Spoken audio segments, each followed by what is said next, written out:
Ce moment de dialogue, pourtant nécessaire, sera probablement mal interprété, critiqué.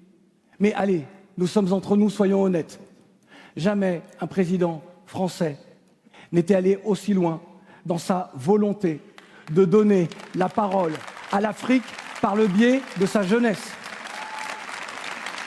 Alors, il y aura encore des propos, actes paternalistes, diront certains.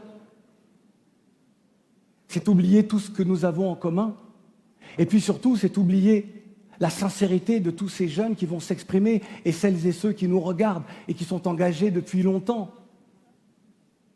Ces jeunes-là sont déterminés à créer un monde qui leur ressemble et qui les rassemble. Comme disent les membres d'un groupe togolais très connu, Toufan, ce n'est que le début du commencement. Avez-vous le sentiment, je pense que certaines et certains ici, peut-être le ressentent de cette façon-là, avez-vous le sentiment de vivre un moment historique? Sandrine? Oui, je dirais oui avec un grand E.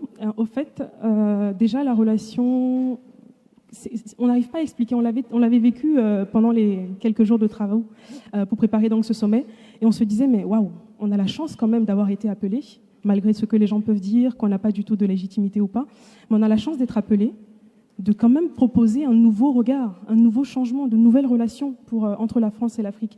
Et c'est quelque chose d'assez incroyable parce que des gens pensaient que, pour certains, qu'on remplaçait nos chefs d'État ou qu'on les représentait, alors que pas du tout. C'est vraiment une nouvelle vague des jeunes issus de diversité, de différents domaines qui ont envie vraiment, encore une fois, de porter une voix commune vers une vision commune. Donc du coup, c'est quelque chose d'extraordinaire. Et là, on est en train de marquer notre histoire.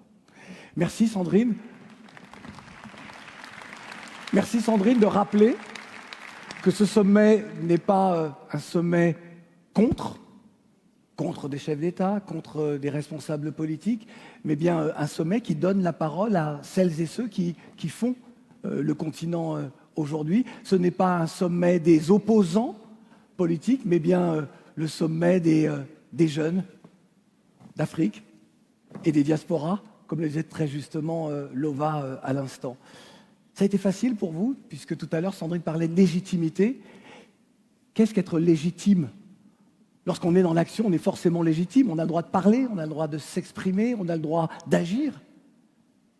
Avez-vous senti, vous, que certains vous faisaient obstacle à ça, ou n'acceptaient pas votre présence ici? Sandrine, vous voudrez peut-être ajouter quelque chose? Pas plus tard que ce matin, on en discutait avec Adam. On avait des réactions sur les réseaux sociaux de jeunes qui disaient que soit on avait reçu de l'argent pour participer à ce sommet, ou on n'était juste pas représentatif donc de ces jeunes-là. J'ai envie de dire que nous, on n'est pas là pour représenter les jeunes. Ce sont nos pères, ce sont à nos pères, donc les jeunes, de décider pour qui les représenter. Nous, on est légitime parce qu'on vit en tant que jeunes, que ce soit à la diaspora ou sur le continent africain, et on a le droit de s'exprimer. On a le droit de dire les choses qui ne vont pas. On a le droit de vouloir quelque chose de nouveau. Donc je pense que oui, on a une légitimité à être et il faut assumer. Moi, c'est juste ça que je peux dire. Je vais lire votre blog. Merci. Je vais vraiment lire votre blog. Je suis afro-optimiste désormais. Super. Adam. Oui. Alors, moi, je voudrais bien revenir sur si c'est un moment historique, oui. Car pour moi, ça l'est.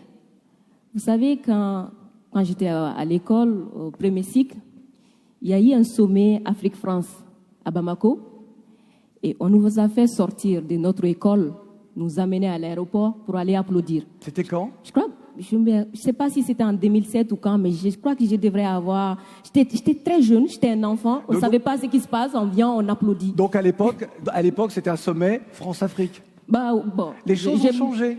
J'aime plus l'expression Afrique-France. Oui, non, mais voilà, c'est pour dire que les choses ont changé. Il faut bien le rappeler. Aujourd'hui, c'est Afrique-France. Ok, d'accord, mais en tout cas, c'est historique parce que moi, petite fille qui était au bord du goudron en train d'applaudir, je ne sais même pas qui était le chef d'État, qu'est-ce qui s'est passé, me retrouve aujourd'hui en face du président français pour lui dire ce qui ne va pas. Oui, c'est historique. C'est historique, il faut le dire, il faut l'assumer. Il faut l'assumer. Et par rapport à la légitimité, oui, nous avons cette légitimité. Nous avons cette légitimité parce que nous sommes des jeunes de ce continent. Nous avons la légitimité parce que nous savons ce qui ne va pas. Nous avons la légitimité parce que nous sommes surtout victimes de cette relation. Et aujourd'hui, nous devrons être des acteurs de cette relation. Donc oui, nous avons la légitimité et nous allons porter la voix. Lova. pour clore cet instant avec vous.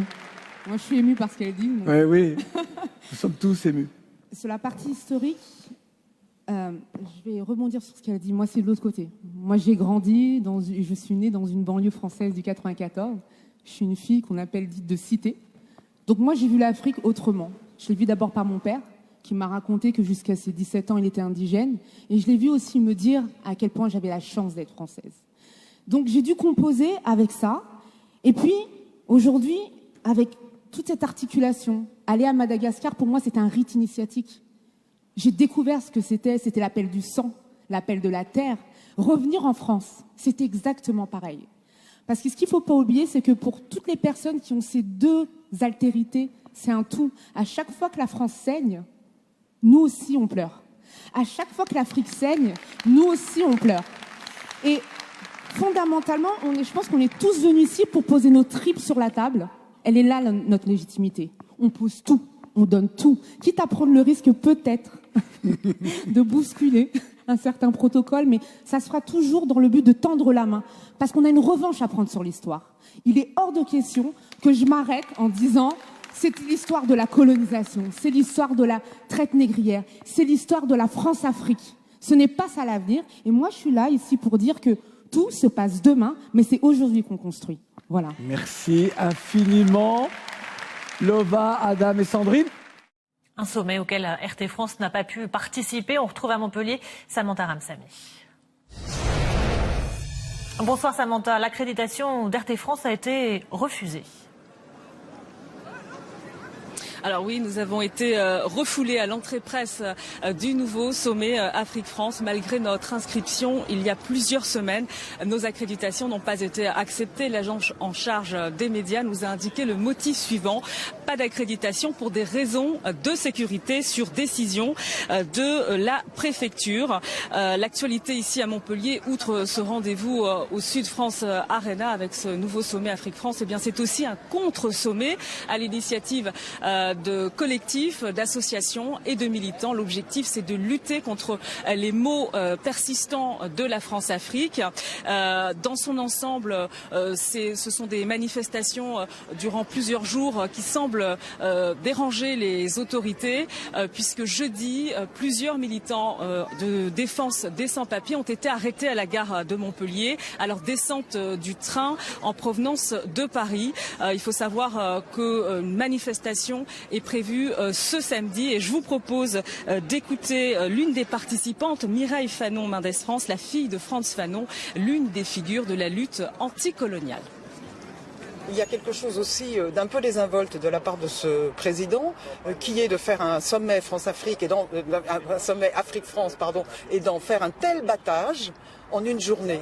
Prétend-il pouvoir renégocier ou revisiter la relation Afrique-France en une journée? Personne ne peut faire cela. Donc on ne peut pas prétendre que ce sommet va régler quoi que ce soit, si ce n'est qu'on masque une fois de plus le fait que la France veut continuer sa relation commerciale et financière et en tirer le plus de bénéfices. Et pour ça, elle utilise la diaspora qui elle-même est dans quelque chose d'ambigu aussi.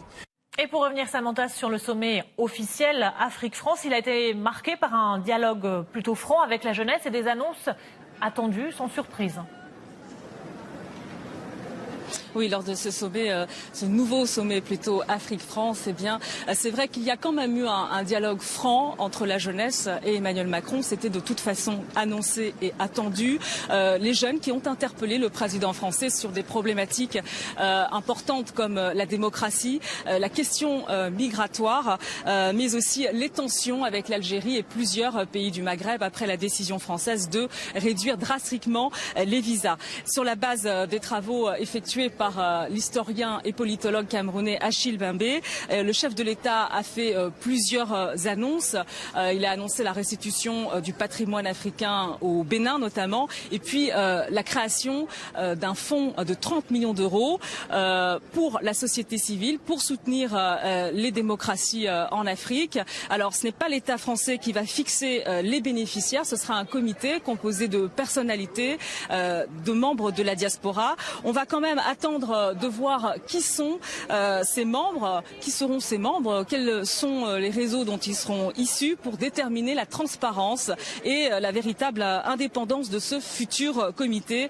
Ce que l'on peut dire, pas d'annonce finalement fracassante, susceptible de réellement bouleverser la donne pour refonder la relation Afrique-France.